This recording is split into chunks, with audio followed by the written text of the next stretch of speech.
Hello, welcome back. Today I've got a desktop computer here that I'm going to tear apart, and I'm going to give you cost estimates for everything. I've got a scrapyard nearby that will buy almost everything out of this. They won't take the PCBs or the populated circuit boards because there are harmful metals, and their recyclers don't process them, and they don't want to get stuck with the boards with nowhere to put them. So any general circuit boards that I have in here, I can't give you a good estimation on until we've had a chance to pull the pins off and refine those down for their gold, and scrap any other components off that we can. So really, this is for everything else. I can give you a cost breakdown by weight on everything else pretty much. So let's go ahead and start tearing this apart, and I will give you an idea about how much this desktop is going to be worth if you were trying to scrap it. All right, we're ready to put it on the scale. This desktop machine and hard drive would be about 23 and a half pounds roughly, or 10.5 kilograms roughly. So the main parts that we can scrap will be the case itself. So we're going to set this off to the side. We'll weigh all of the case last. Okay, so in here we have 3 different drives. We've got a floppy drive and 2 CD-ROMs. We've got the power supply where we're going to find a lot of copper. We have a circuit board up on the front with some cables to it. We have this massive cables that go between the drives and the motherboard. We have 1 stick of RAM. Sweet. And we've got whatever's going to be hiding underneath our heatsink and the fan, whether there's a processor there or not, I do not know. There's some aluminum right here. There's another board right here. So we're going to take all of this out and weigh things separately. So let's get to it.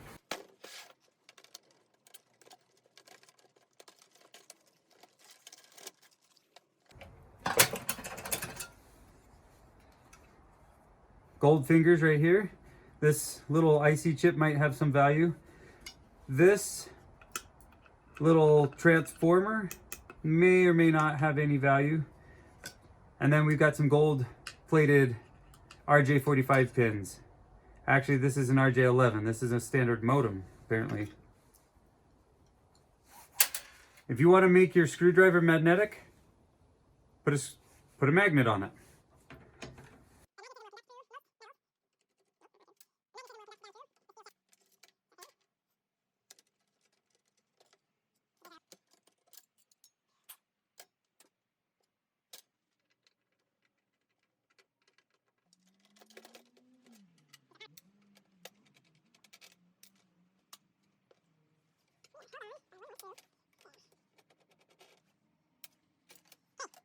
This is good.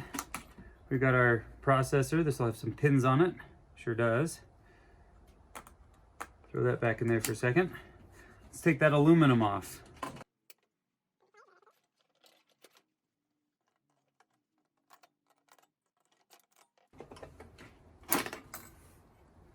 It's another piece of aluminum. So on this board, there are pins that I will retrieve later. This piece right here I'm really excited for. That's a nice one. And then you've got these copper components, and then all the pins that are inside these ports. So I processed the board separately. Let me take that battery out. That's not going to do anybody any favors. And throw that in my box of batteries. We'll take this processor off and we'll set this off to the side because that'll go somewhere else. But there's nothing else that I'm going to take off of here to be scrapped over at the local recycling. Take the heads off, take the lights off. Now some of these might have gold pins in here, like this one. These heads do have gold pins. So we're going to cut these off and we're going to save them with our gold process stuff. But the cables themselves, we're going to leave in the case here. Oh, look at those gold pins right there. That's so exciting.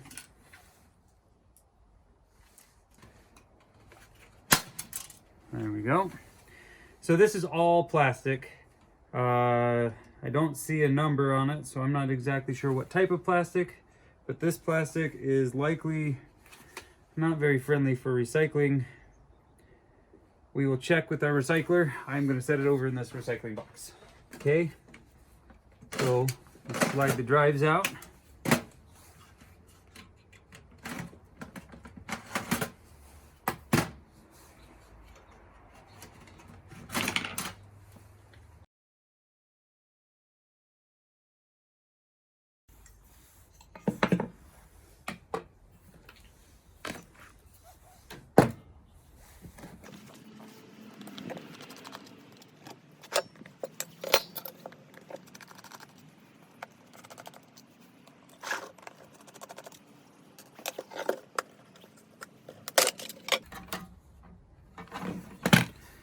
Right here, this is a nice piece. Take the rubber off, but this is a nice piece. This is probably going to have some bond wires in it. You might find some gold plated pins inside some of these connectors, so we'll put that with our circuits. And some tape. In your CD-ROMs, you've got 3 motors. You've got a motor that spins the disc down here. You have a motor that spins and moves the read and write tray, the optics right here. Then you've got another one right here that extends the actual platform that the CD sits on when you're loading it and unloading it. So there's 3 motors inside of a typical CD-ROM. Everything else is going to be steel. Let's go ahead and take out the motors.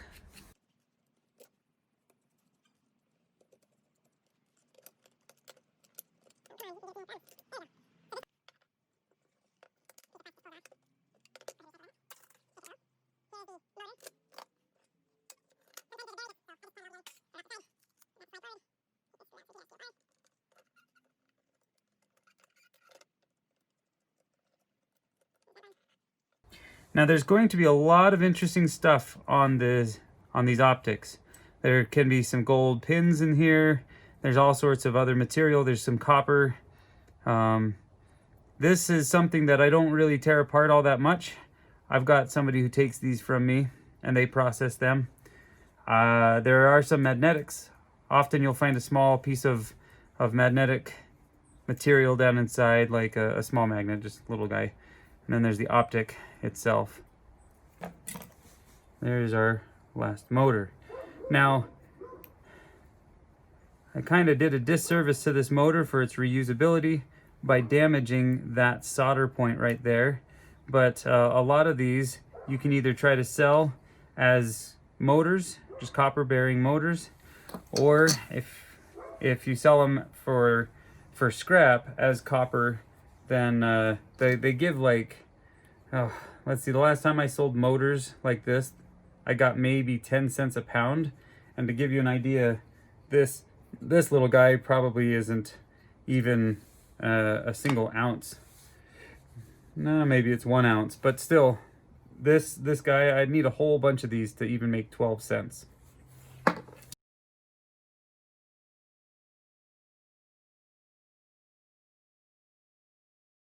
Yeah. Floppy drives. So on these floppy drives, there's usually only a few screws. I only see the one that's helping hold this all together. A lot of floppy drives are a lot like a puzzle box. You got to figure out where their point of contact is. You can see kind of right here.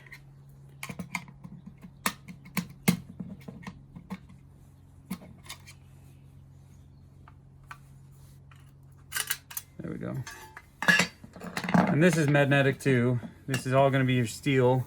So inside of a floppy drive, you're going to have 2 motors. You're going to have the motor that helps eject your floppy disk and help it seat correctly. And then you also have another motor right underneath this plate, which is where the electronic media is going to be spun. And then you've got your read and write heads right here. There's going to be potential for some bond wires here.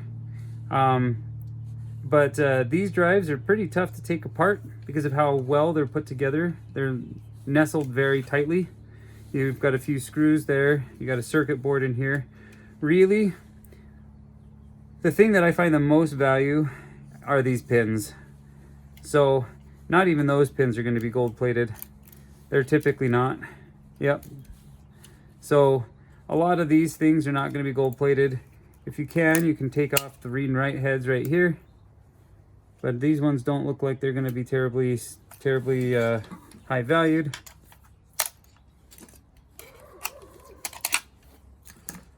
If I want, I can take the motor off. Might as well, since we're taking all the other motors off. I don't typically take all the motors off. I typically sell it to a scrapper as is. As the motors, it takes a lot of time to sell your motors, because you got to find the buyers, whether it's through eBay or whatnot. It takes time to sell it. That means you have to store it. And most of these motors are low enough value. I don't know if you can see that right there. You see that tiny itty bitty piece of copper? The gauge, the wire gauge for the copper is really light, really small, thin windings. It's really not going to be worth it. But for this video, like I said, I'm taking all of these off. I'm not going to go chasing after this one, but I am going to try to get that panel off. We've got to take off this bottom panel.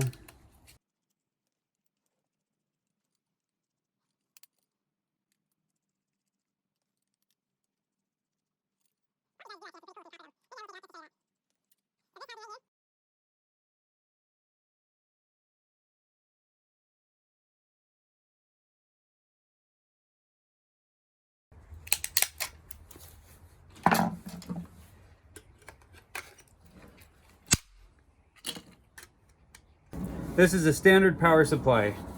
You've got your different color wires, which represent different voltages of wire. Let's go ahead and get in here. I got the wrong screwdriver. Let's get our one with the magnet on it. It's a bigger screwdriver. Okay.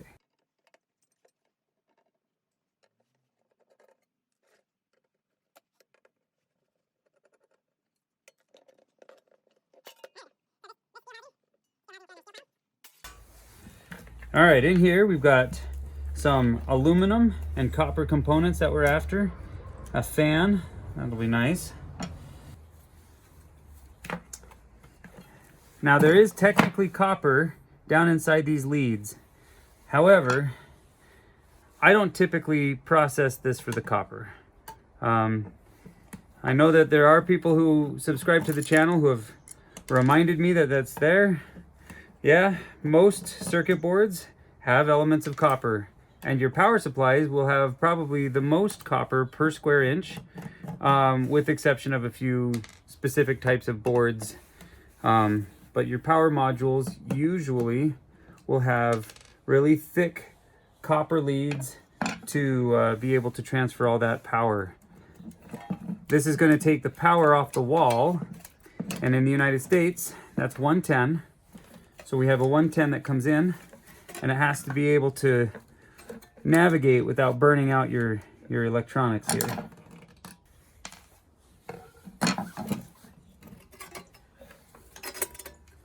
All right, so these ones are going to be stubborn. We're going to clip them right here.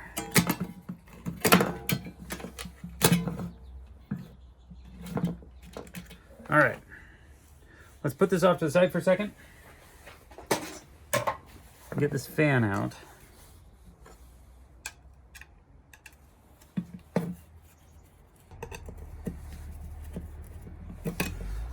Come on, fingers, work. It is cold out here.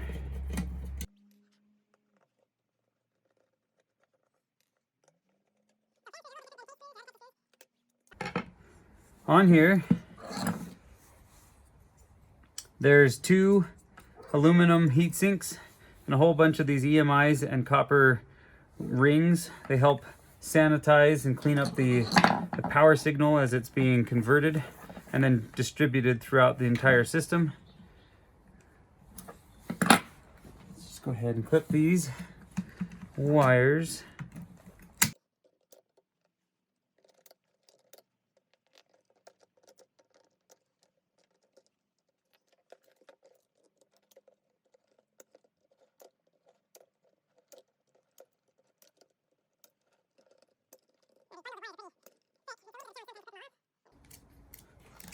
There we go. I set that with all the rest of the metals. Just grab some channel locks and I just grab a hold and I pull.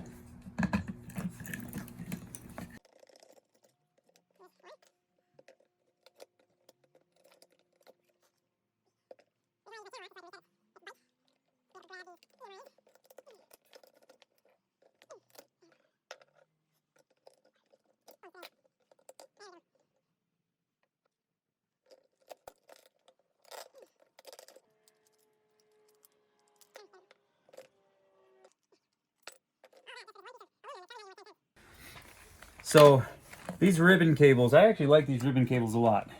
So let me show you why. The ribbons themselves are, a lot of times they're copper, they're data transfer cables. They don't always have copper in them, and there's really fine gauge, you can't really tell. But what I like to do is peel these off and look at the pins inside. There we go.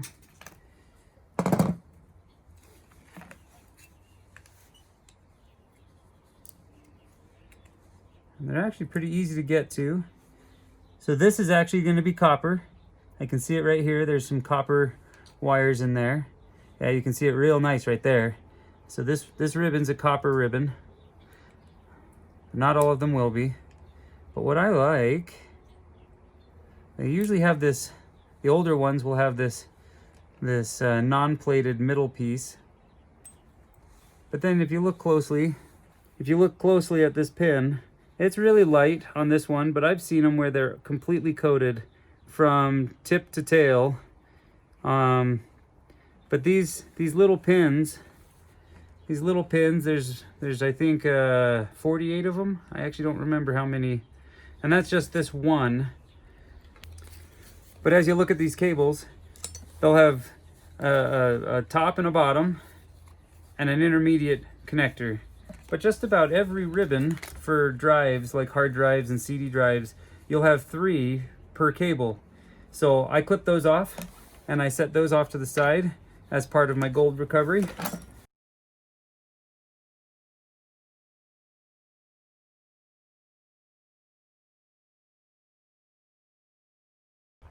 So right now, where I live, people are buying these fans at about 12 cents per pound. When I say people, I mean recyclers. 12 cents per pound for these fans, that's about 3 cents. So we got 3 cents in fans. So this clean, well, mostly clean aluminum, this one has a little clip on it. We'll add it in here because I can have that removed.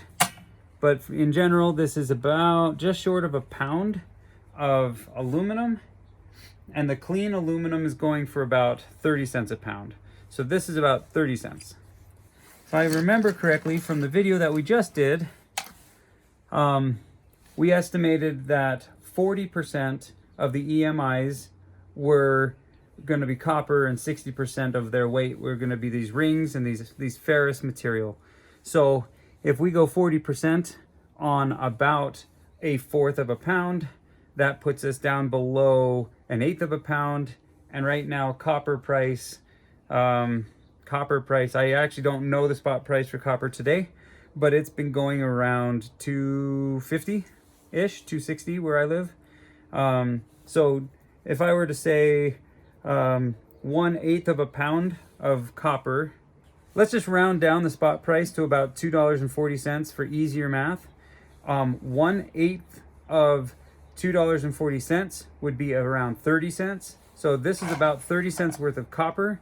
Okay, motors are going about 12 cents a pound. And I have to say, the weight's going to be wrong here, as these motors have too much material on them. So the motors and these transformers, they go for the same price as the fans, which is about 12 cents a pound. So we're going to throw these all in together. Again, that's about 1/2 pound, just a little bit less than 1/2 pound. Keep in mind that I'd have to trim even more of this off, so it would probably be closer to 1/4 pound. 1/4 pound off of 12 cents. This is, again, 3 cents. So this can be the same as the fans. So Insulated number 2 typically goes for about 35 cents a pound. So this is about half a pound. If I were to sell these wires today, I'd probably get about 18 cents. 18 cents for this collection of wires. Not too bad. If there's higher grade wires, sometimes they up it to number 1, which would get closer to $1.50. But that's usually never the case. These wires here are usually number 2. The number 1 would be like power cords, and yeah, usually it's just power cords and things like that. So this is number 2. And then the last but not least, we have our steel. So let's go ahead and put our empty steel case in here. We got our screws that we've been keeping off to the side here. Let's throw our general steel in here.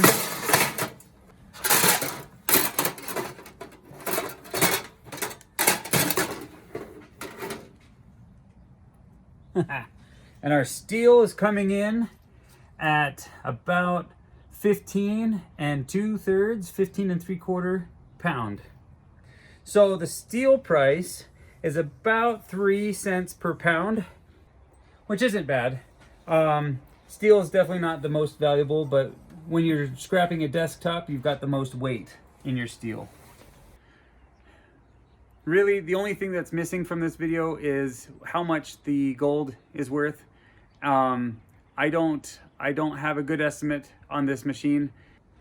RAM with the fingers and those IC chips, I would guess that there's probably about 50 to 75 cents worth of gold on that one stick that I pulled out. As for the rest of the IC chips from the rest of the board, there could be another $1 to $2 worth of gold in that, if I'm lucky. And then there's all the pins. After I throw it through the oven and get all those pins off, throw them through all the different baths of acid that they need to go through. I can't even begin to guess, because it's done by weight and by how plated those pins are. And my guess is those were really low grade pins. So I'm guessing that they're not going to give me a whole lot. It's the power in numbers when it comes to those pins. So I'll add those into the bucket, and they just become part of that. So I don't have an estimate on that, unfortunately. So just adding it up in my head, I am gonna estimate that that machine was about $1 worth of scrap, not including the gold pins, which is okay. There's definitely better ones. If you've got more drives in there. The CPU, it had pins, so I'll take those pins off. They'll add it into the pin bucket, but it might have maybe 50 cents worth of gold on those pins. That's just a guess. I haven't ever done one of those CPUs by itself. It does have a really heavy copper heatsink on top, which is nice, but that copper is coated. I think it's a zinc coating, so if you're going to be melting those down for yourself, you're going to end up with a good start towards Nordic gold. I don't typically melt those down with my pure copper melt. I hope that this teardown satisfies a few of my curious followers. I've been asked if it's worth scrapping down a desktop for its parts, and I think it is. I do it. I've got a whole bunch of them behind me. I've done about 100 or so this year alone, and I like having all that aluminum and all that copper on hand. And the scrapyard does help me afford my propane by paying me for my steel. So it's how I get by. So if you've got any questions or you see anything I missed, please let me know. Please leave a comment. And as always, please like and subscribe. And I'll see you in the next video. Good night.